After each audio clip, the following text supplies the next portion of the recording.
Okay. Huge gratitude and thanks to everybody who's joined here today. I know it's a Sunday busy morning, but really, huge thanks for taking the time out and joining. The topic today's topic is extremely interesting and relevant, and we're really glad to have Dr. Varsha speak on this particular topic. But before we get into the topic, we're just going to spend a couple of minutes on, one understanding what GOConserve is. I think a lot of you have asked us a lot of questions over the groups, and hence we thought we can take some time here to do that. And then, of course, we will go over to the topic introduction and then Dr. Varsha's introduction by Sangeeta and Ruchika, and then we can launch into the core topic, what we have today, right? So very quickly, a little about GoConserve.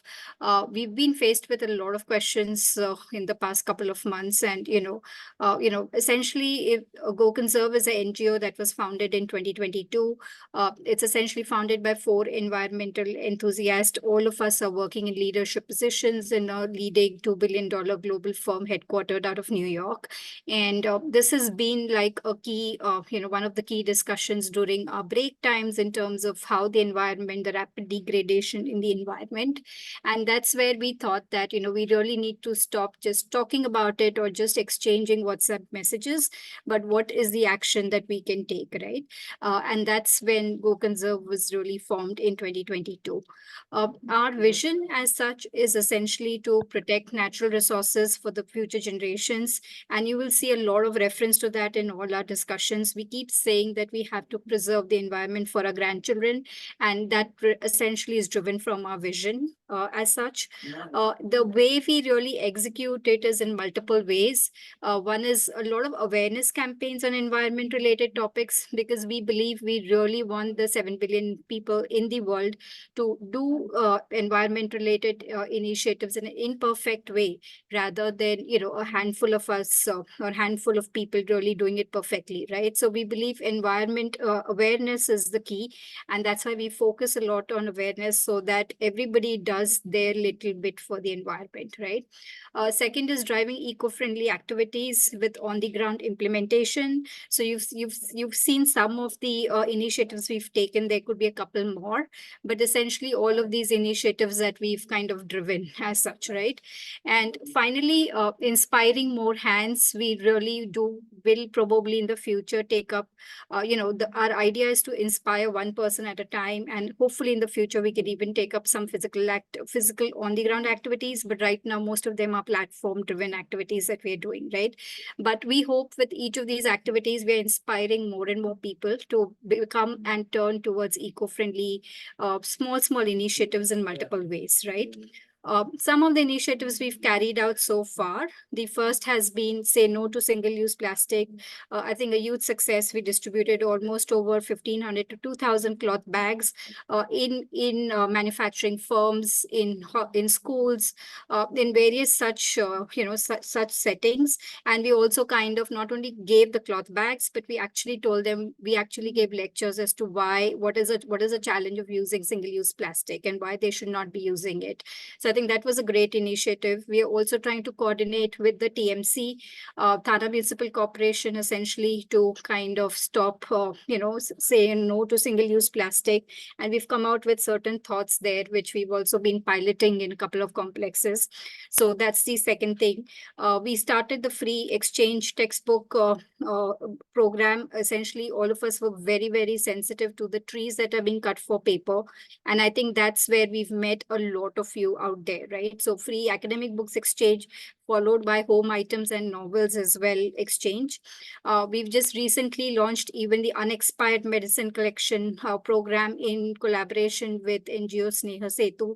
So that's the other thing that we've started, and we almost have around 45 plus complexes right now who are kind of across Bombay, who are going to be launching the Unexpired Medicines collections such. Okay, and finally, we're starting the guest lecture series. It's going to be a series of awareness come learning sessions on different topics. We're starting with chronic diseases in children and youth, which we're going to have today.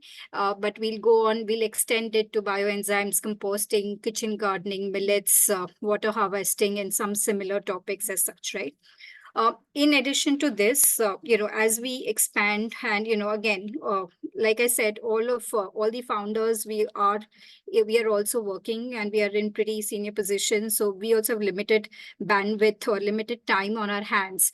And what we are looking at is also, getting each one of you involved. Each one of you is really passionate about the environment, also getting, involved in supporting some of the activities in certain ways. So over the next a month or two, we'll roll out certain initiatives where we will seek your support. Whether it is, say, collection of mango seeds in your complexes and nearby complexes, or whether it's collection of blank books of a page, or blank pages of notebooks, etc. Whether it's blood donation, right? A whole lot of these activities is what we really want to launch across Mumbai and make these citizens far more not only aware, but also participating in a lot of these environment related activities. So I think over the next month or so, we'll reach out to you with some of those initiatives as well. Yeah, I think this is a very quick brief about GOConserve. Thank you once again, and lots of gratitude to each one of you who've supported these initiatives. Without you, this would not have been possible. But thanks to the youth's support that we've received from you, we've really been encouraged, and we are enthusiastic about launching a lot of more similar initiatives. So once again, thanks and huge gratitude. With that, let me request Sangeeta to quickly introduce us to the topic. Sangeeta, over to you. Thank you. Thanks, Simple. And if you can stop sharing, that would be great.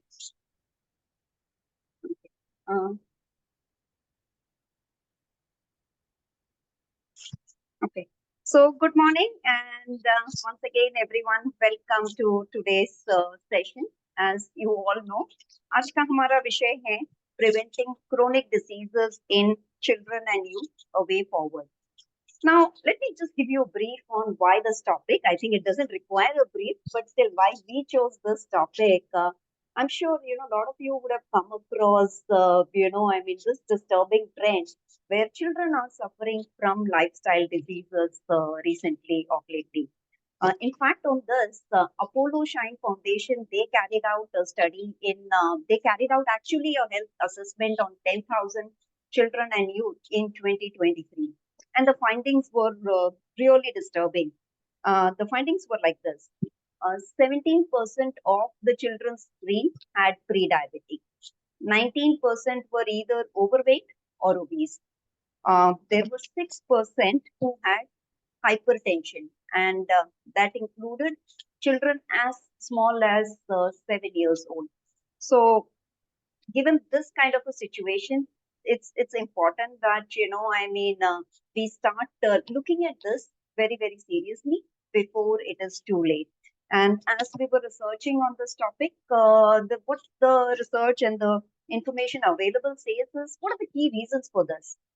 Lifestyle, our modern sedentary lifestyle, food consumption, environment, another big factor, extreme heat, all of these. Now, given all of these factors, some are in our control, some may not be in our control, but whatever is in our control, if we take action on those, and if we take some immediate steps, I believe a lot of these can be mitigated. So with that intent, we thought, why not we invite experts? So with that intent, we invited Dr. Varsha, who is a practicing pediatric, to talk about this topic. So without much ado, I would invite our colleague Ruchika Chitrubanu to introduce Dr. Varsha to all of you all, and post that we will directly hear Dr. Varsha. Ruchika ji? Yes, hi. I'm unable to start my video, but that's fine. So Dr. Varsha is actually a very dynamic lady, and this is a very brief introduction about her. She has been practicing pediatrics for around 20 years with special interest in adolescent medicine. And for the last 5 years, she has focused on lifestyle medicine. She's passionate about children and adolescent well-being, as they are the future foundation of our country. Since she started practicing lifestyle medicine, the outcomes have been so remarkable that she believes everyone should have access to this knowledge. She's a professor of pediatrics at Sumandeep Vidyapith Medical College in Baroda, teaching postgraduate students, in addition to a clinical patient care. She's a member of PAN, the Physicians Association for Nutrition, an organization that aims to educate physicians and medical schools about nutrition so that patients can benefit from it more broadly. She's also a member of ISLM, the Indian Society of Lifestyle Medicine, and she currently pursuing a PGDLM from CMC Vellore. I personally had the opportunity to meet her last month and spend a whole day with her. And I can tell you that she's really a rare find as a doctor and as a person. A doctor usually comes in when there is a problem in your life, so they are more reactive. But Dr. Varsha is more proactive. Like when you have a doctor like that, they will make sure that a disease doesn't come into your life. So, as I said, she's very, very dynamic, and I'm really looking forward to listening to her. And over to you, Dr. Varsha. Thank you. Thank you. Thank you, Ruchika ji. Yes, Dr. Varsha, you may start sharing your screen.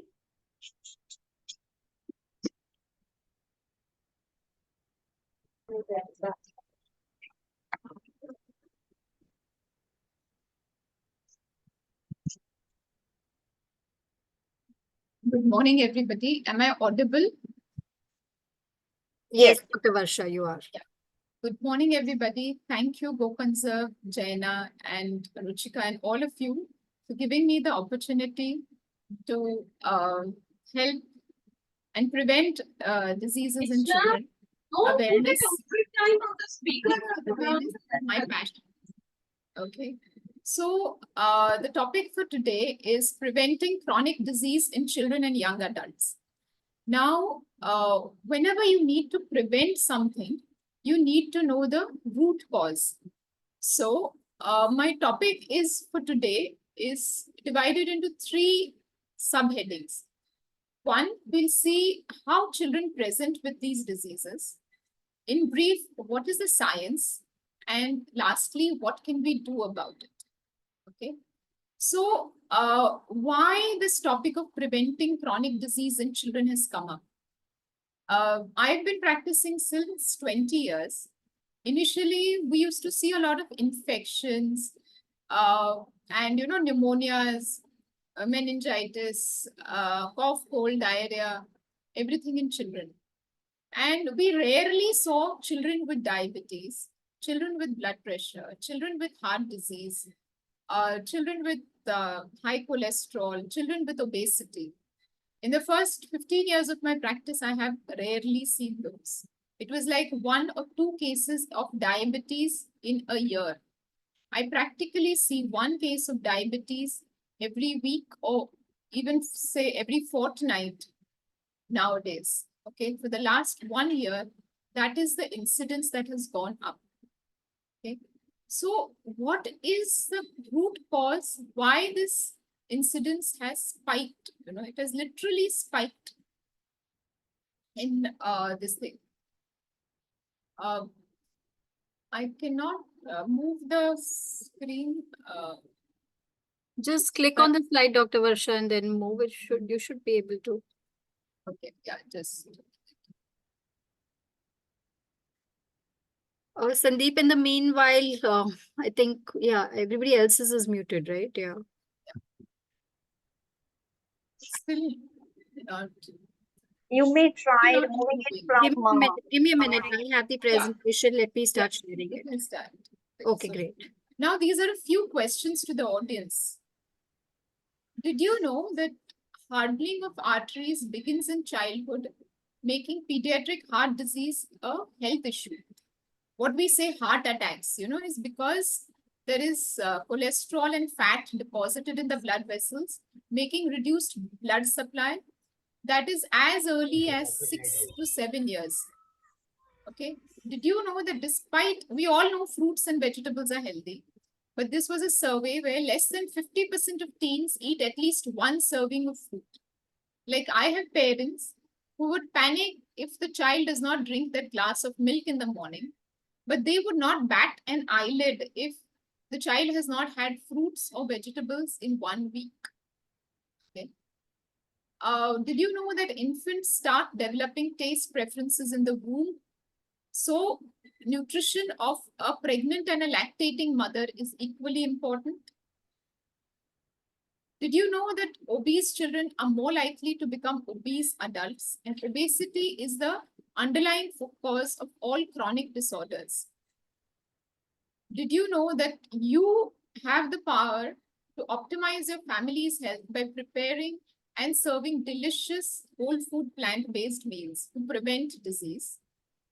And do you know that ultra-processed food is highly addictive? In fact, it is as addictive as alcohol or drugs. Now, I will quickly go through these patient scenarios. So this is an 8-year-old boy with asthma. He's already on multiple medications, but at the end of the day, he's very tired. That's what his mother has to say. Sometimes he still has cough at night, even despite being on medications. So this is his food diary. He has milk and khakra in the morning or milk and chocos with dry fruit. Lunch is basically a roti rolled with cheese sauce, jam, ketchup, or cheese spread. In school, that is his tiffin. After coming home, he has dal, chawal, papad. Occasionally, he has vegetables. 4 p.m. summers, it is buttermilk. Otherwise, it is chocolate milk biscuits. Evening, it is something like pav bhaji, dosa, South Indian, chole, pasta, noodles, frankie, pizza, whatever is made. Okay, and 9 p.m. before sleeping every day is haldi milk before bed. Now, what do you think is wrong in this diet? Or what do you think is missing in this? Which food group is missing in this whole diet? Okay. So what is actually missing is fruits. There is no fruit intake in his entire this thing. So he hardly has 1 fruit a week. Okay. Now this is the second case. This is a teenager who presented with diabetes. Now his food history is a big glass of milk with bonvita. It's bread butter for breakfast. Lunch is 5 to 6 chapatis or paratha with ghee and sabzi, of which twice a week is at least paneer along with curd raita. 5 p.m. snack is chevdo, gathia, fafda, whatever ready to eat snacks are present at home. And sometimes he makes Maggi or pasta at home, the instant ones. 8 p.m. it is khichdi with ghee, pav bhaji, cheese naan, bhajia, khasta kachori. This is a typical Gujarati family. 10 p.m. sometimes it is soft drink, sometimes it is cold coffee, occasionally it is ice cream. So this is his food diary. Now, what do you think is wrong with his food? There is excessive fat in his food, excessive dairy in his food. Now, what is I will come to it later, but the root cause of chronic disease is again fat and processed food. Now, this is an 8-year-old girl. Dr. Varsha, sorry to intervene, but maybe after this case, let's pause and let the audience answer on chat. What is their analysis? I think the audience is very excited to do that. So yeah, just allow them some time to respond. Now, this is an 8-year class 2 child that I saw. The parents panicked when the child got her periods in class 2. Okay. So breakfast is milk with chocos or cornflakes or cheese sandwich or egg omelette. The mother was a hardcore fitness freak. So she used to have Nutri bars. And sometimes like twice or thrice a week, the child also used to have a Nutri bar, chocolate one. Okay. School mid-morning snack. Lunch, it was whatever was offered in school. So lunch was sabzi, roti, dal, chawal, chas and buttermilk. Now this was a Kathiawadi family. 4 p.m. milk with complan or cold coffee. 7 p.m. Dinner was again mixed, khichdi, pasta, pizza, burger once a week, fish, chicken, egg, bhurji. Again 9 p.m. it was haldi milk because the child had frequent cough and cold. So for frequent cough and cold, haldi milk was given every day. Now, this girl was actually addicted to cheese. She could have cheese with everything, whether it's the dosa, whether it's the roti, whether it's the pulao or, khakra, whatever. even Maggie with cheese, or for that matter. So this was this thing. Now, what do you think? Which food item is over consumed in this food history? You all can give your answers on the chat box. Yeah, we have cheese coming in. Anybody else? Dairy, yeah, that's great. Salty taste, okay. That's a nice viewpoint as well. Correct. Yeah, Pradeep ji and Sujay ji, thank you so much. Yeah, both of you said dairy. Absolutely. Yeah, absolutely right. Okay. Overconsumption of dairy products and processed food is what is causing early puberty in children, both girls and boys. I will just share why I want to elaborate on this. My elder daughter is in class 9. She got her periods class 7 end or 8 beginning. Younger one is in class 6, just class 5 just now. She will go to 6 next year, means in June. Almost 50% of her friends have got their periods. That's the difference that we are seeing, in a span as short as 3 years. With my elder daughter, all her friends, almost 80% of them got it around like 3 months plus minus, same time, most of them. And younger daughter is like in class 5, 50% of them have got their periods in class 5. What is the reason for the shift in as a period as short as 3 years? We will come to that. Now, this is a 19-year-old boy who presented with headache. He was tall and obese, and his blood pressure was 170, 110. When we got his eyes tested for hypertensive retinopathy, he actually had retinopathy. Means that actually means he had blood pressure for quite some time. Okay. Now, again, this is this thing. His father was a gym instructor. So again, a lot of protein powder was given to the child. The milk was given with protein powder. There was Nutri-Bar given. A lot of legumes were also given. But protein powder was added twice a day to build muscles. Okay. Then dinner, you can see dinner, pasta, pav bhaji, khichidis, whatever was given. And eating out once a week was routine, and ordering in, that is Swiggy, Zomato, Swiggy was a routine. Weekends were spent with friends, movie with popcorn, nachos, ice cream, thick shakes, or diet sodas like Diet Coke or Diet Pepsi. And as any teenager, he was more addicted to mobile. So his father enrolled himself in his own gym, 1 hour at a gym, which was for last 1 month. Okay. What do you think is the cause of his high blood pressure?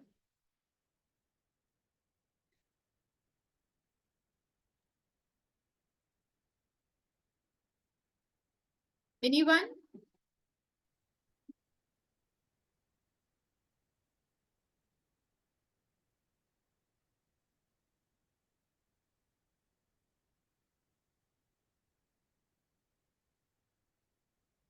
So basically, it's a lot of proteins, excess protein, and a lot of ultra processed foods in his diet, which is leading to high blood pressure.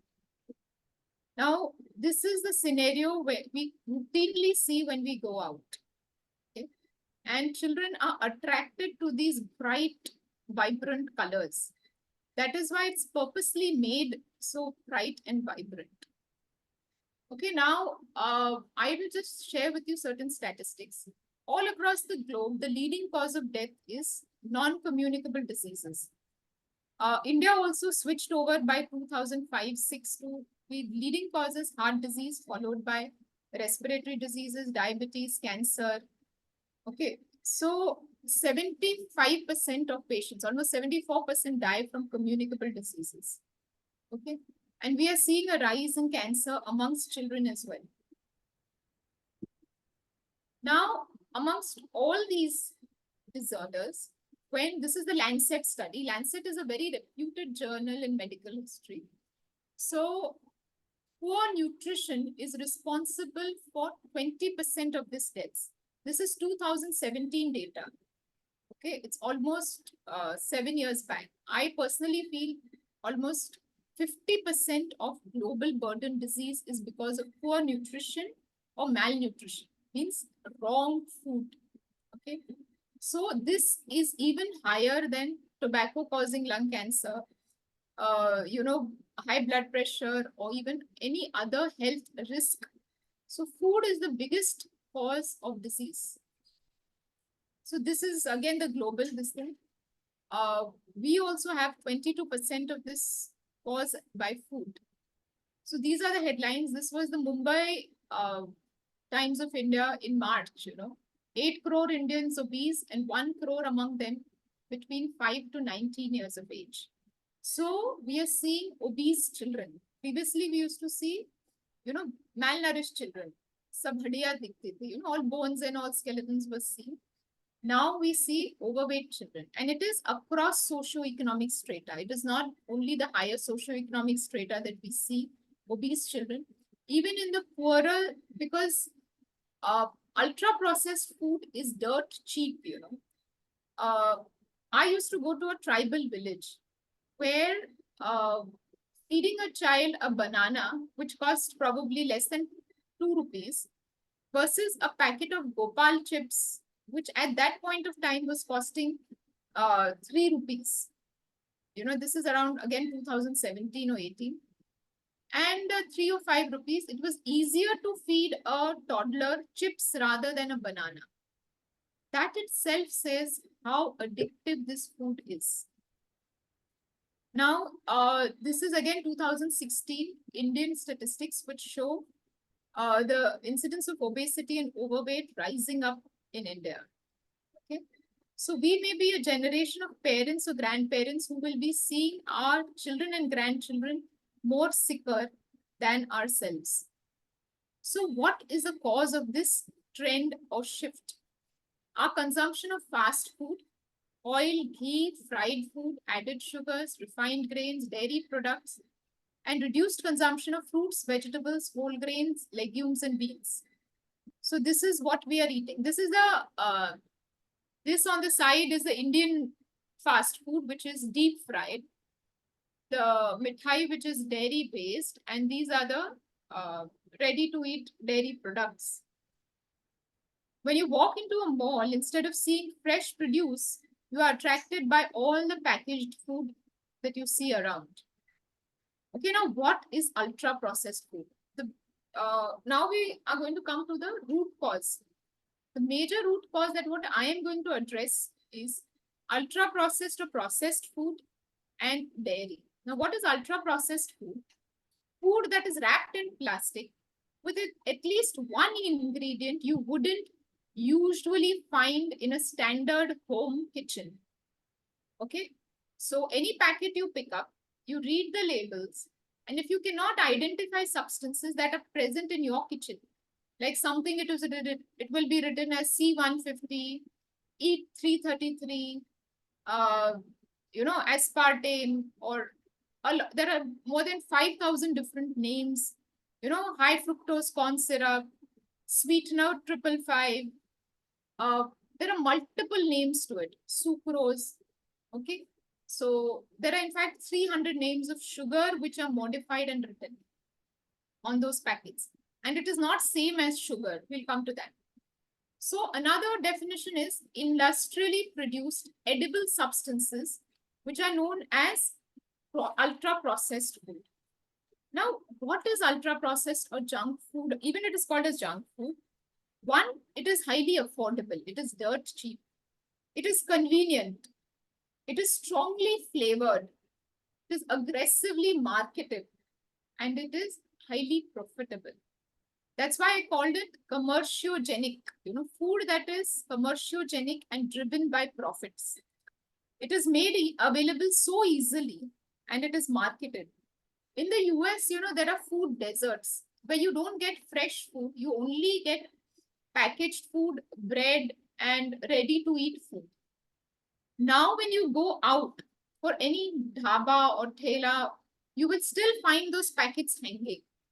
But we still in India find, a fruit wala or nariyal pani wala, or, someone selling cooked food. But if we don't educate our children to consume the healthiest option available, we soon will land into a situation where packaged food will be all that is available. And soon we will find food deserts in India also. A food desert is where fresh produce is not available. Now, this is the market value of packaged food, okay? In 2026, this is supposed to cross 5,000 billion. So that is the sale. Now, if you see the sale of legumes and pulses, it is not even 1/3 of this. It is not even 1/3 of this. You all must have seen this news in the newspapers. It was flashing a lot. This was thanks to one person called Revat Singh Himmansik. He's probably most famously known as the food farmer. He runs this Insta handle and the YouTube channel called Food Farmer. His only mission and passion in life is a healthy India and healthy citizens. If you remember the advertisement for Bonvita, it was Tayyari Jeet Ki, immunity booster. When Bonvita had almost 50% sugar. Now, we all know that bacteria, viruses feed on sugar. In fact, sugar reduces immunity. So how can something that has more than 50% sugar be an immunity booster or a health drink? Okay. There is not a single ingredient in all these Bonvita, Complan, Boost, whatever you name it, which will promote health. Why is that so? Because health, is holistic. It is wholesome. You cannot extract one single molecule from, say, a palak or an apple or a mango or jawar or wheat or rice and say that this is healthy. You need everything to be healthy. The rice with its covering, the apple with its peel, okay, the banana, the legumes, everything. You just can't add single ingredients and make anyone healthy for that matter. Now, this was an old slogan that Maggie had, taste we, health we. That is how these products are packaged, labeled, and the consumer is fooled into thinking that these packaged products are healthy. Now, we'll come to Maggie later on because it was my daughter's favorite food. Both my daughters used to love Maggie. Okay? Now, this is Tang. What is written? Is it visible, refreshing, and tasty? No artificial flavors. We go to the content. Okay, no artificial flavors. Now, first, look at the nutrition information. 93.9% sugars. 93% sugar. So, it's plain sugar actually. Plus, with chemicals, you have regulator, you have fruit powder, anti-caking agent, artificial colors, 171, 110, 102, nature flavoring substance, and added orange flavor. So it actually beats that no artificial flavor. There's only sugar and chemicals added to it. And if you see that fruit powder, it is less than 1%. So how can you label something which has less than 1% fruit powder as natural or no added flavor? Okay. Now, this is a bottle of Diet Coke. Why I have taken Diet Coke is, this is what people drink not to gain weight. Okay. Now, why is this so important not to gain weight? We will come to that. See you can see these 4 green lights. What do these 4 green lights stand for? 0 fat, 0 saturated fat, 0 sugar, and 0 salt. If anything doesn't have all these, it gets a green light. This is, of course, the UK labeling system, where if you have no fat, no sugar, no salt, it becomes healthy. So this is how our teenagers drink it. because they see 4 green lights. Because there it is taught that if a food is labeled with green, it is healthy. Yellow and green, it may be healthy, and red is not healthy. So that's the labeling system that they have. So carbonated water, what it's written? Sparkling low-calorie soft drink with vegetable extracts and sweeteners. Now, caramel E150D. Now, for me, caramel was when you caramelize sugar or jaggery, but this has nothing to do with sugar or jaggery. It's a chemical ingredient. Now, sweeteners like aspartame and acesulfame K. Now, aspartame is a sweetener which was recently in the news for causing cancer, but I'm not worried about cancer. What happens to the body when aspartame goes inside? When your tongue tastes something sweet, it sends a signal to your brain to tell the body that you are going to receive something sweet. Okay. So the body releases insulin, a hormone, which is there to drive the sugar from the blood to the organs. So aspartame is 200 times sweeter than sugar. When you put that sugar on the tongue, the body is ready to receive it. But because it is 0 calories, nothing goes inside. But insulin is still released. Now, when insulin is released to let the sugar inside, the blood sugar drops down and you feel more hungry. So this actually does not cause, in fact, it causes weight gain. It does not cause weight loss. Okay. So it is implicated, all this fast food, in fact, causes the highest weight gain. This is how they fool us, that 0 fat, 0 sugar, 0 salt. But it is extremely dangerous inside the body. When, you have been given a taste, sweet, salt, sour, tangy. Why have you been given this taste? When our forefathers were hunters and gatherers, when you pluck a fruit and if it is sour, means it still needs to be ripe. If you eat a leaf which is bitter, it is to prevent that leaf from being eaten. That is how probably tastes were developed. But here you have something sweet. The body is prepared to receive something sweet, but nothing sweet is going in. No calories with sweetness are going in.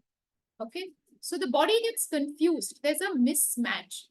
Now, the brain is a prediction engine, Whenever you eat something, your signals go to the brain and it predicts something in your body.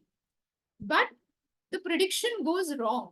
So the hormones, the enzymes are all into a state of utter confusion, which leads to more hunger, no satiation. Means even after you drink 1 whole bottle of this Coke, you will not feel satiated.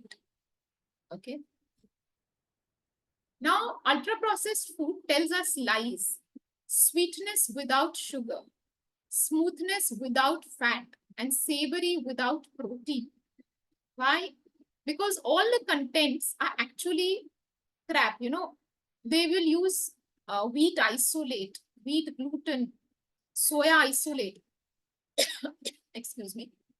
So, which is actually a byproduct of refining grains, Then add artificial sweeteners, non-nutritive sweeteners, artificial flavoring. And because what happens when all this is removed, it cannot be bound together to make a particular shape, like a Mickey Mouse shape for chocos or a heart shape for anything.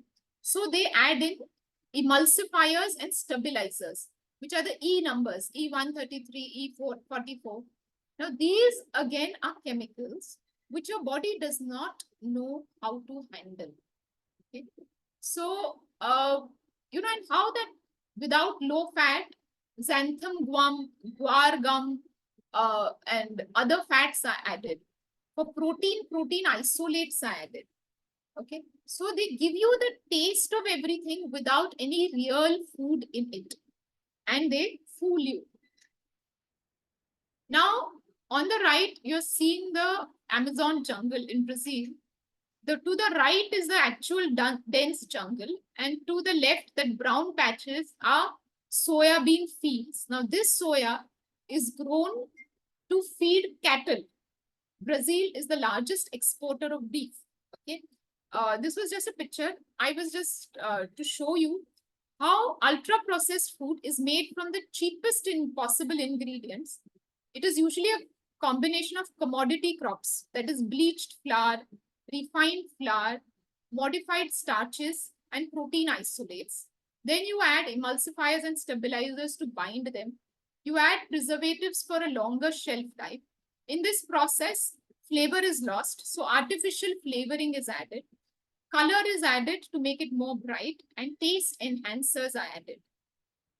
So now we have a paradigm shift in nutrition. We have always known foods as carbs, proteins, fat, salt, and sugar. But these individual components, when they are together, it is more important rather than component parts. What the industry does is actually, fractionates them into carbs, proteins, salt, and sugar in chemical form, binds them in the right proportions so that you get less calories, less fat, less protein, and gives it to you added with taste enhancers. Okay. What matters is actually what is done to the food. So now this is Maggi. If you see the content, it is refined wheat flour, thickener, acidity like regulator. Now you see, look at the taste maker. There's artificial color, palm oil, flavor enhancer, acidity regulator, everything added to it.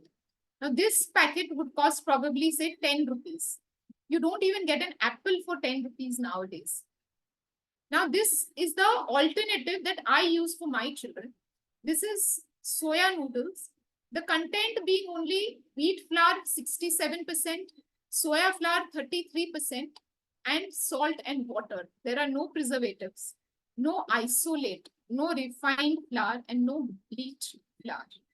Okay, so you have to learn to shop for healthier alternatives. Our children are going to ask for food like noodles or like pasta, but you have to know, and these are companies, there are a lot of companies which are coming out with a healthy alternative. They are almost 3 times expensive. You can see the MRP, it is 147 rupees for 180 grams. Okay. So what would otherwise cost, say, 50 rupees, this costs almost 150 rupees. Why? Because one, they are expensive. Second, awareness is less. And third, if there is mass consumption, then probably the product becomes cheaper. Now, this is what is palmolin oil. Why I'm harped on palmolin oil?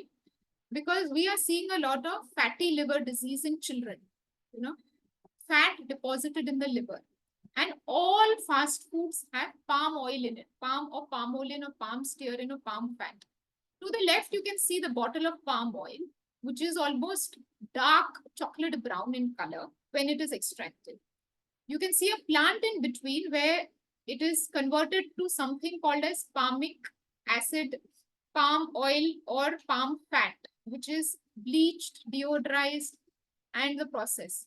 This is what is added to food to enhance shelf life, and this is extremely very dangerous because this fat will, at least the body will recognize it as fat. There are some phytonutrients, because there's this color.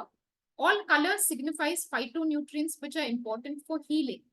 But everything is removed, and this is what is added to all fast food, whether it is Bhujia Save of Haldiram, or whether it is Mary Biscuit or Oreo or digestive Mary Biscuits.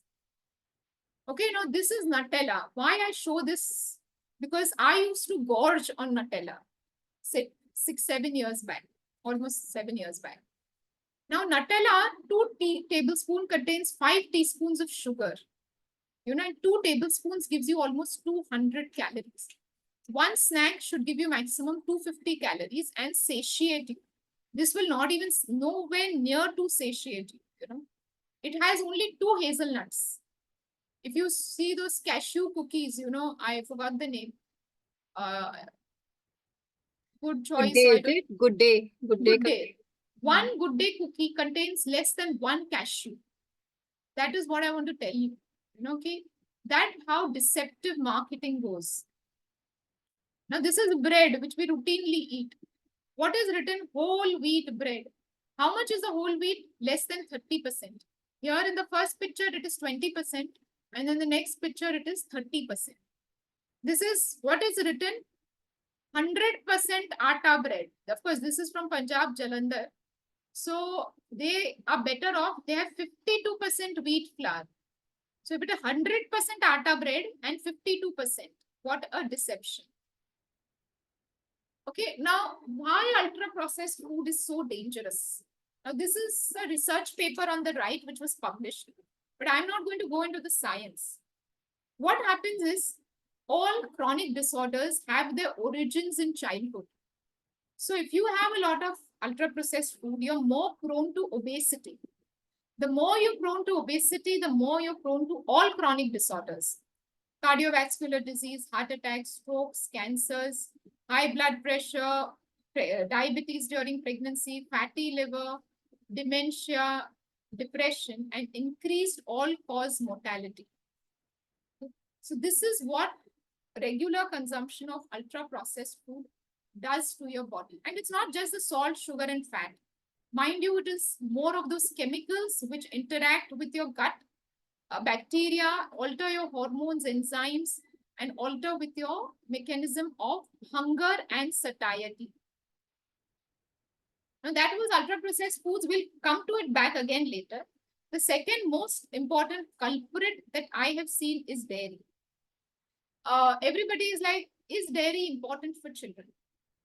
Well, yes.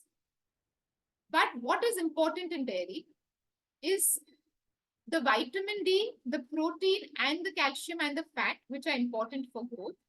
So if you can get the vitamin D, protein, calcium, and fat from healthier options, you don't need milk. Okay. So now, what are the problems with milk? Milk is not complete nutrition because it lacks fiber, vitamins, phytonutrients, antioxidants. It causes anemia in children because it interferes with iron absorption. So excessive milk intake leads to poor absorption of other nutrients in food. Okay, for example, chiku season or mango season is going on. You make a chiku shake with milk or a mango milkshake. So what happens? The calcium in milk interferes with absorption of all the nutrients present in mango. Okay, so the benefit of mango is not conferred to the body. Chiku is very high in iron. And, iron builds your blood. It is responsible, increases your hemoglobin and many other things. But if you combine it with milk, that iron is never absorbed. Then we see a lot of cow's milk allergy, lactose intolerance. We are the only species on earth that consumes milk of another species. Milk is infant growth fluid. I would call it as infant growth fluid. Why? Because all mammals produce milk for their little ones. Any mother only produces milk. Milk does not come from, a cow is not a machine which gives milk. A cow also produces milk only for the calf. A 20 kg calf becomes a 200 kg cow in 6 months. A human baby does not grow that fast. Okay. What is the most important content in milk? Highest content? It's sugar called lactose. We are all deficient in the enzyme called lactase. That's why we all have lactose intolerance. We cannot digest that sugar. So I would call milk a sugary beverage because the highest content is lactose, though it does not taste sweet without adding sugar. The second highest content is saturated fat. Ghee, the saturated fat, which deposits in your internal organs and reduces the blood flow. It makes your blood thicker. Okay. And the third content comes calcium, protein, and all. So if you're drinking milk for calcium and protein, you will still get the adverse effects of saturated fat and lactose intolerance. Plus, milk contains hormones, enzymes, antibiotics, pesticides. Now, why is this there? Because all milk contains a hormone called IGF-1, which is called insulin-like growth factor, which promotes growth. So that's a hormone. As adults, we are not going to grow. And the bovine or the cow IGF-1 is different from the human IGF-1. It contains pesticides. A lot of antibiotics are injected to cows to prevent udder infections, and it contains toxins also. Now, what happens, in toddlers, like say around 1 to 3 years, a child does not eat food, So the mother gives a glass of milk, and the glass of milk is easily drunk. So that child becomes a picky eater, because every time the child refuses food, the mother offers milk, cow's milk. And that offers no superior nutrition. And then the parents come, my child does not eat anything. Okay. Now, this is what I've already covered. It contains growth hormones, stress hormones, oxytocin. Now, why stress hormones? See, a cow is a very sensitive animal. When you remove the calf away from the cow, milk is produced after the baby is born, after delivery. So if it's a male calf, it goes straight to the slaughterhouse, because we use tractors for field, plowing and all. If it's a female calf, it's hardly given milk for 2 to 3 days. And that milk is extracted for human use. So the cow really feels stressed out and sad, and those stress hormones are secreted in milk. So if you stop milk, your anxiety will also go down. And milk is linked to type 1 diabetes in children. There's a strong evidence for this. Countries with the highest consumption of milk have higher incidence of childhood diabetes. And where milk is not taken, like the Samoa Islands, the incidence of childhood diabetes is rare. Okay, what does 1 glass of milk contain? Up to say 50 million pus cells is normal in the dairy industry. It contains bovine growth hormones, which are different from human growth hormones. It contains antibiotics, feces, blood, and it leaches calcium from a bone. Okay. Yeah, Now, sorry, Dr. Varsha. See, yeah. we are a little limited on time. Yeah. So I just rushed. Yeah, no, can you just go to slide 46 directly and then take it over from there, maybe? Because I think, see, there are a lot of questions in the chat also where people are. I'll rush. Okay. Yeah. So now India is the highest consumer of dairy, and it is the largest exporter of beef. Now, this is the environment aspect of it. How much the dairy is milking the earth dry. Okay, this is the amount of fresh water consumed per liters of water consumed. If you can see the graph, for making animal products, including dairy. This is what 1 hamburger consumes. If you have 1 hamburger, you're wasting 2,400 liters of water. Now, this is the Great Garbage Pacific Patch. You can see it from the satellite pictures. This is all the fishing nets. It occupies an area which is more than half of India. Okay, because these are all the fishing nets that have floated to the surface. Now, 87% of greenhouse gas emissions, which cause global warming, is because of animal farming. Okay, because we are the largest consumers of dairy, we are the largest exporters of beef, we are one of the largest contributors to greenhouse gases. Methane is a greenhouse gas which is 86 times more potent in causing global warming rather than carbon dioxide. So the fart, when cows feed on grass or anything else, they produce methane.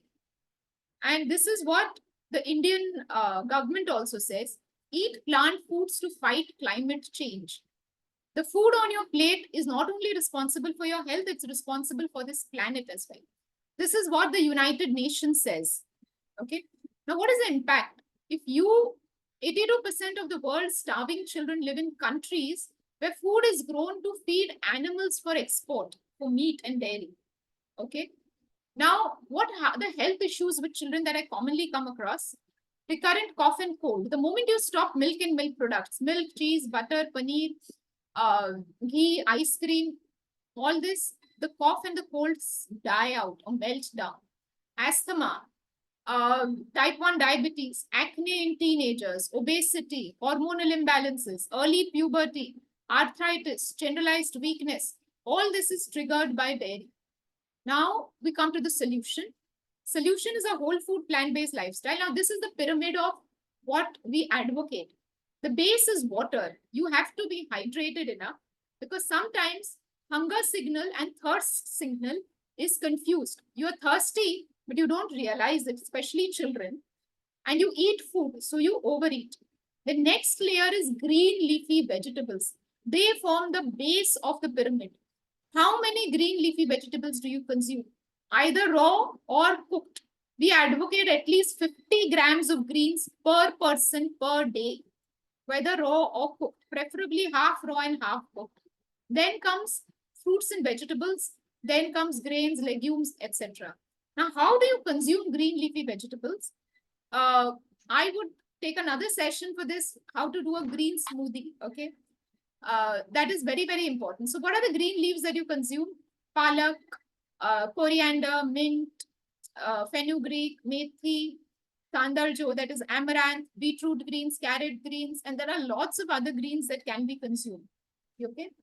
So the solution is having a power plate. Foods, at least 50% of your food should be fruits and vegetables. 25% should be legumes, which gives you your proteins. And 25% should be whole grains. Whole grains is not maida, not white rice. It should be whole wheat, brown rice, red rice, or black rice, and whole unpolished millets. So this is the power plate. Now, I would like to just show you the slide of what is calorie density.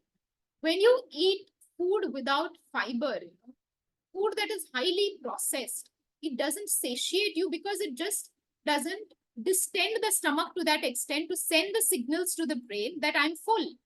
Okay.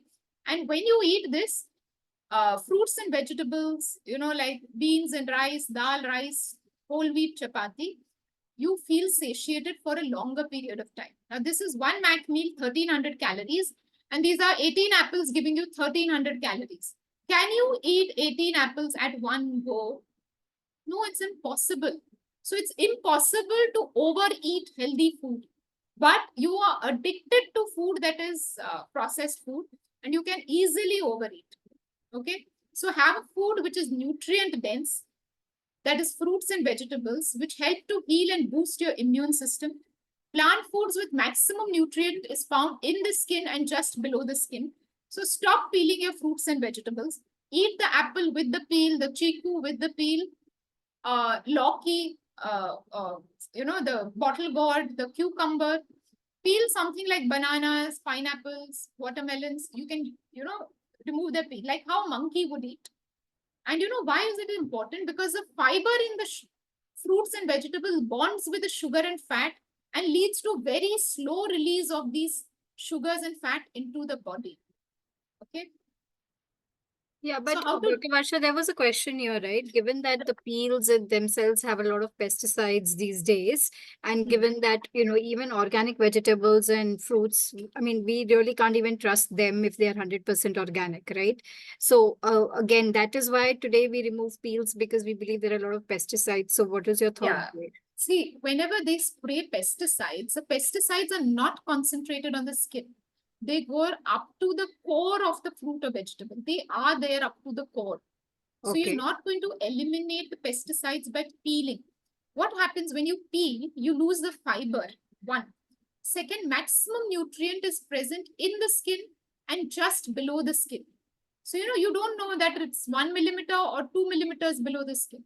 So when you peel, you lose 50% of vitamins, minerals, phytonutrients, antioxidants, which are important for healing. Imagine 50% of that is lost. Got it. So, okay.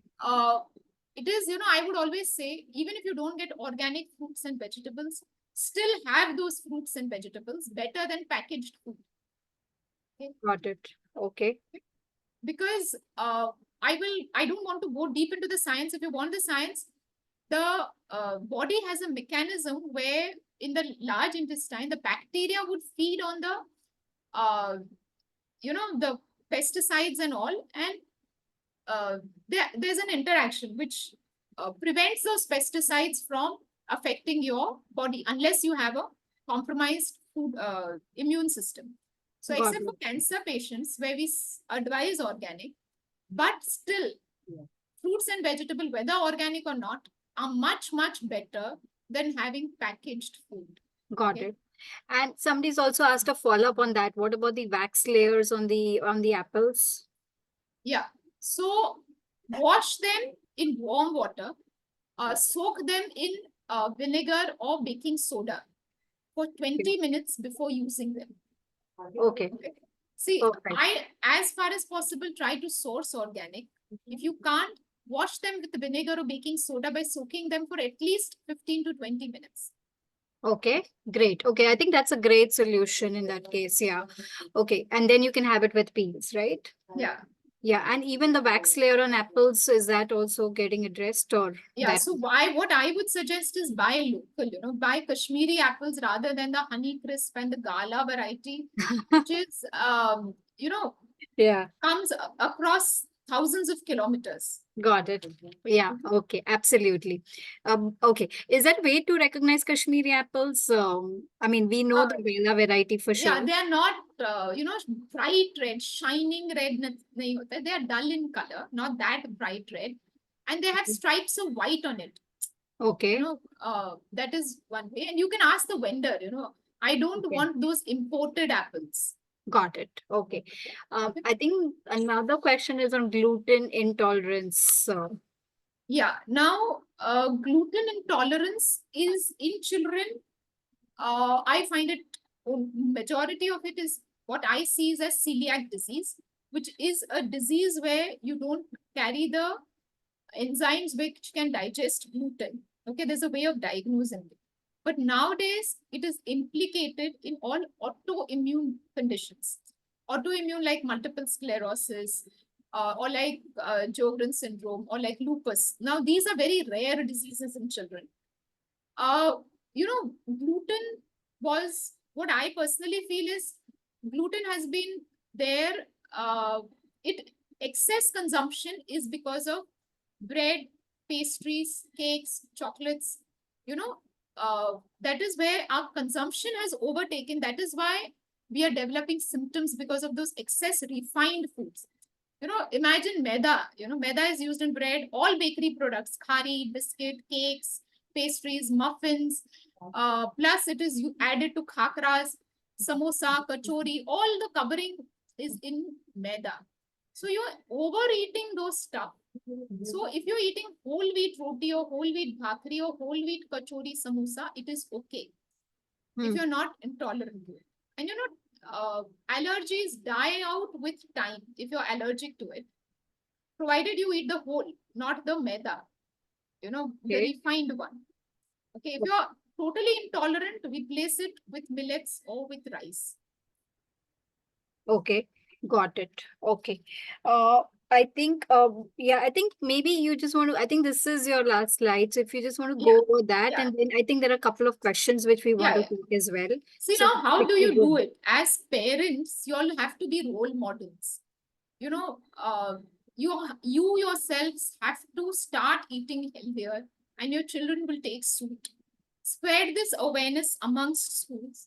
Take your children to farmers markets for shopping rather than malls. Try to read about it, listen to it, undo and relearn. Restyle your lifestyle. Inculcate exercise daily. Limit screen time and spend quality time outdoors. And don't be fearful of it. We have this one life and one planet. Change your fear of suffering to joy of living. And remember this, every time you eat or drink something, you are either feeding disease or fighting it. We all want to improvise, So to improve is to change, and to be perfect is to change often. Thank you. Great. Okay. Yeah, thank you. Thank you so much, Dr. Varsha. I think it was very informative. A few of us have been in this space since some time, so we're aware of some of the facts, but I'm sure a lot of them are looking at some of these details for the first time. So thank you so much for such an informative presentation. There are a couple of questions in the chat window itself, but what I suggest is people can just unmute and ask those questions themselves. If that's okay, I think that quickly please go through your questions, and then yeah, so we can do it that way. So if folks want to raise their hands or unmute and talk about their question, I think that would be great. Okay. if you could, there are lots of questions. So if you all could just ask the questions, it would be great. Yeah. So, okay, let me just pick up someone from right now from the this thing itself, from the chat itself. Sorry, can someone go ahead? I'm not able to scroll up the chat. So if somebody else can go ahead and ask the questions. Okay, Dimple, I'll do that. How to increase iron content is one question. Now, iron content, all green leafy vegetables have iron. Okay. Ragi has iron. Even watermelon has iron. All legumes, moong, moat, matki, chana, choli, all of that has iron. Cooking in iron vessels, cast iron vessels, helps, so I don't advocate aluminum and non-stick. Cook your food in iron vessels so that the iron from the vessels is added to your food and you increase the iron content of food. And if you're really deficient, you may take supplements for iron. So, okay, Dr. Varsha, I think I'll read out the questions from the chat. There was this question earlier on what is the ideal amount of milk to be given to a 7 to 8-year-old? I say it is 0. You don't need milk. As I said, you require the protein, the calcium, and the vitamin D. The calcium comes from a lot of sources. Where do you think the cow gets its calcium from? The calcium in cow's milk comes from where? The cow eats grass. The green grass has calcium. So all green leafy vegetables are very high in calcium. Sesame seeds, 100 ml of milk contains 120 milligram calcium. 100 milligrams of sesame seeds, that is till, contains 1600 milligrams of calcium. Okay, so add this thing, sesame, add peanut, add coconut, add lots of fruits, vegetables, legumes. Bhindi also contains calcium and palak also contains calcium. Even Rajgira atta Rajgira is also good on contains calcium. Yeah. And, Okay, and so, even millets like ragi, they're very strong on calcium. So that's another thing you can for calcium. So and again, it is consuming calcium without the negatives of high glucose or high sugar levels, which wheat and rice really cause, right? So I think that those are also good. Yeah, and second content is protein. Okay, you know what is the content of protein in breast milk? How many calories does an infant get from breast milk? Only 5% of the calories come from breast milk. Proteins. An infant triples its weight. A baby is born 2.5 kgs. Only on breast milk, it will become 6-7 kilos. So if with only 5% proteins, it can double this thing. You don't need excessive protein. The case, if you remember, that excess protein powder led to hypertension in that child, Protein powders have a lot of chemicals, preservatives, toxins. So proteins from legumes, beans, grains, vegetables.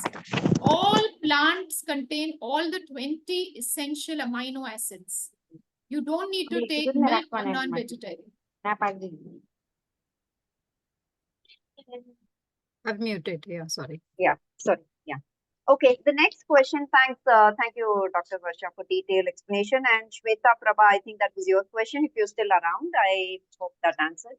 Next question is wheat, which is genetically modified, also responsible for poor health? Yes, all GMO crops are dangerous. You know what is GMO? Any idea, anyone? Suppose I'm growing wheat, and if that wheat is being infested by, say, flies, or say, for that matter, for example, say a lizard.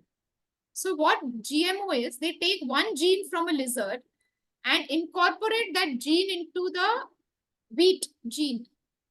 Okay. And so that the lizard will not infest that wheat.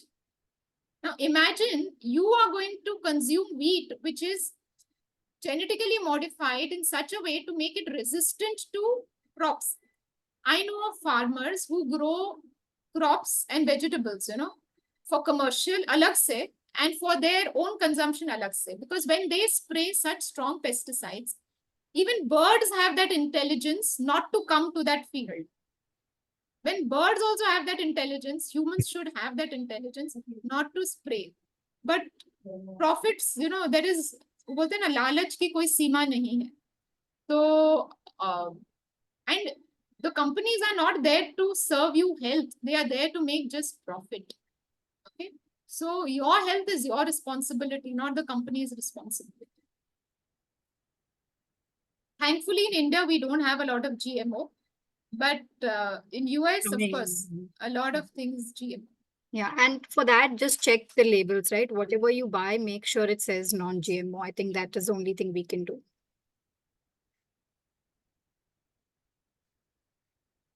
Sangeeta, you're muted. Yeah. Sorry. The follow-on question was which grains are good, which you have kind of answered in the previous question, so I'll skip that. Then there is this comment: junk food is not dirt cheap. Okay, that's okay. Yeah, that was just a comment to what you were saying earlier. As we are not eating, so the next from Nirmit Dave, we are not eating totally organic vegetables and fruits. So how does it impact our health? That's his question. Yeah, see, it's not easy to distinguish between organic and non-organic. One. Second, why organic is expensive. Suppose I am a farmer who's growing tomatoes, and there are people around me growing tomatoes who are not organic. Okay, so the transport, suppose 100 kilos or 200 quintals of tomato go in one truck. I have to have an extra transport because I don't want to mix my organic tomatoes into that. Second, the produce is less. Third, it has a lesser shelf life because I've not injected things into it. That is why it is expensive. Okay. Organic is expensive, I understand. But if you cannot afford organic, it is okay to have non-organic food, especially fruits and vegetables. Immediately, you're not going to see anything. I also have non-organic fruits and vegetables I've been having because everything organic is not available. For my family, thankfully, I have not seen any disease despite having non-organic fruits and vegetables. Okay. Yes. So yeah. food is one of the important crux parameters. The other things are exercise, sleep, stress, addictions to alcohol, smoking, tea, coffee. A lot of factors affect health to create disease. Food is the crux of it, but the other pillars also matter. Yep. Okay, I think after that there were questions around the pesticides on fruits and the vegetable peels, etc., which you have already addressed. Okay. Early puberty, Maggie, etc. Do you want to comment on that a little more? Yeah. I know you have already done that, but just in case. I'll just tell you in one line the science of it. What happens is when you consume excess dairy or excess processed food, that is stored as fat inside the body. But the fat cells have an enzyme, release an enzyme called aromatase, which causes increased secretion of estrogen and progesterone and all and leads to early puberty. So if your child is overweight, he or she is likely to have early puberty. Okay? So why a child gets overweight? You cannot limit food. So give the healthier options, You give lots of fruits, lots of vegetables, make home cooked snacks. If you want to make banana chips or if you want to make something, make it at home and give it so that it comes without those toxic chemicals and preservatives rather than a packet. Involve your children in cooking. Let them cut, let them, knead the dough. I personally feel cooking is an essential life skill because everybody needs food throughout life. And whether you are a boy or a girl, you should know cooking. So involve your children in cooking. Thank you. Sorry, before we get to the next question, Dimple, see if you can make Dr. Bipin Doshi a co-host. The next one, Dr. Varsha Shah is... one last thing I wanted to tell. See, as much as... Sorry, go ahead. One last thing. As much as food is responsible for health, food is responsible for global warming and pollution. The more the animal foods that you take, the more is the greenhouse gases. So the food on your plate also affects your environment.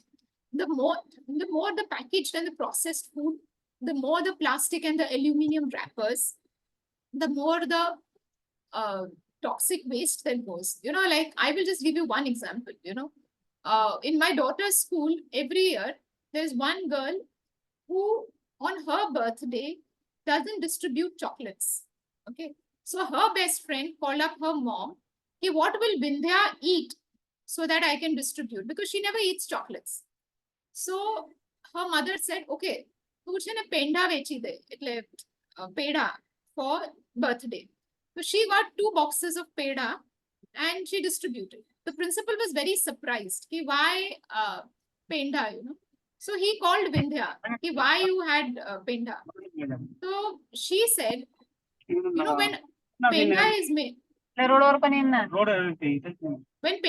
made, there is no plastic wrapper, so my country does not get polluted. Penda is not that harmful as chocolates. Thirdly, the money stays in my country. It goes to my sweet vendor. It comes in a cardboard box, and it does not go to Nestle or Cadbury's abroad. So that was the answer that actually surprised me. That every year, every child celebrates his or her birthday. Imagine the amount of sweets sold, that's that eclairs or that Kit Kat or that whatever. Imagine the amount of wrappers given. Imagine the amount of profits going abroad. Not abroad, basically to companies which are selling you disease. So you have actually volunteered without your permission for an experiment, like for molecules to be tested, because there are more than 15,000 chemicals added to food, and you do not know what they are going to cause to your body. So you have been involuntarily enrolled into an experiment when you eat unprocessed food. Sorry, processed food. Right.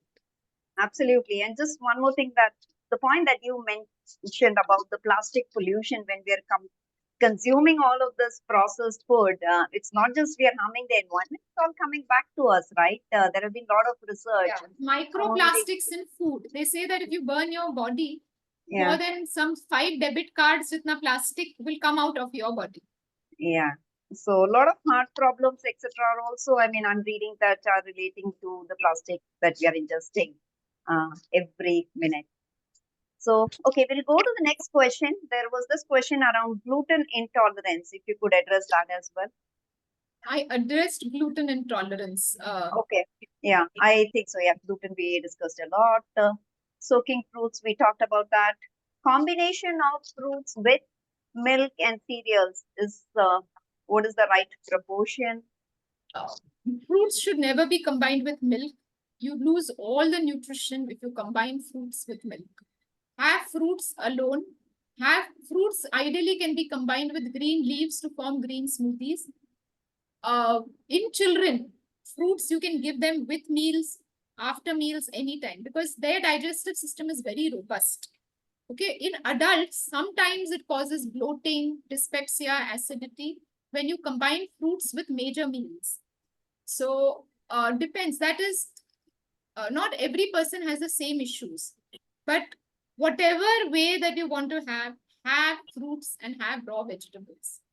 Okay. Whether in breakfast, lunch, or dinner, have them.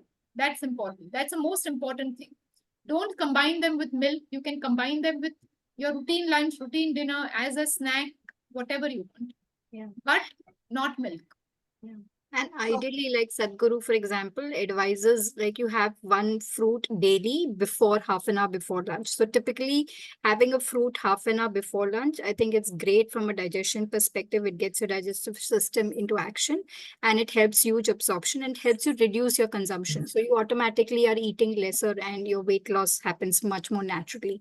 Typically in adults, like Dr. Varsha said, after food, it's not really advisable because the logic I've been told is like food, stays a longer time in the stomach, whereas fruits get digested very easily. So, they are sitting and rotting in your stomach till such time their turn doesn't come. So it's not really advisable as a dessert, as a daily thing.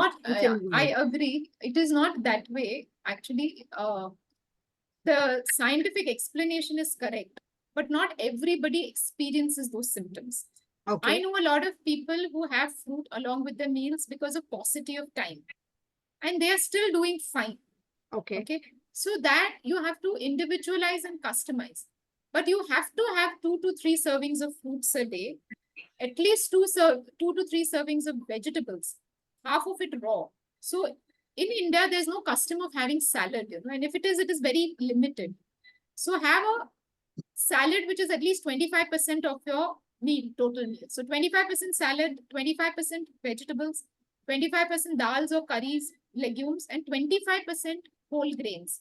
Roti, rice, millet rosti, or whatever, pulao, whatever you want to have. In this way, you consume more vegetables and fruits. Thank you. I think, yeah, just few more questions as I'm browsing through it. How to increase the iron content and how to increase the B12 intake naturally? Iron content I have already answered. Now B12. B12 is a vitamin which is neither made by plants nor by animals. It is made by bacteria. Now, why is B12 deficiency so rampant? One, we live in super hygienic environment, We use RO water, otherwise B12 from water was sufficient. People living in mountains, the mountain water, the spring water, river water is sufficient in minerals. But because we are using RO, B12 is lost. Second, cooking kills the bacteria, so B12 is lost. The more raw food you have, the more you will get B12. And, like detergents, cleaners, toxins, preservatives, all these things kill bacteria. The good bacteria which harbor B12. So all these super hygienic, you use sterilium and you use sanitizers and phenyls and everywhere around you for everything. So this kills the bacteria in the environment. When you use pesticides in crops, that kills the bacteria which give B12 to the plants. So if you are deficient in B12, I would say take a supplement. And after that, increase raw food. At least have 2 to 3 servings of fruits and at least 2 servings of raw vegetables as salads every day to prevent B12 deficiency. Thank you. I think now there are a few questions which are like for their specific health related issues, like how to decrease diabetes. Or somebody has asked, they have a benign cyst in breast. Any dietary advice? I'm not sure if those kind of specific you would like to address here. Or maybe we can. Now, diabetes, if it is type 2 diabetes, it can be, the medications can be reduced and a reversal does take place. It requires a very comprehensive plan, which I usually do consultations for diabetes reversals. And it is too elaborate to talk. Absolutely. I thought as much, forum. but yeah, audience, for your benefit, we will be happy to share Dr. Varsha's contact details. And just in case if you would like to reach out to her, please do. And I'm sure, some of these which need to be addressed more on a one-on-one basis, she will definitely do that. Okay. So with this, Plastic thyroid can be reversed as well. Yes, Yeah. thyroid can be reversed. Yeah. So I similarly, have patients yeah. who have reversed their thyroid as well. Yeah, all of these, obviously she will need to understand the symptoms a little more in detail before giving you any specific advice. So please, we'll share her contact details in the group, or you could reach out to us and we'll share her contact details one-on-one. So then you could take it up with her. We also have Dr. Bipin Doshi here. He was a practicing physician and now he's been into social service for more than a decade across different areas. Sir, if you might want to say a few words, please. So you're on mute. Varsha, it was an excellent presentation.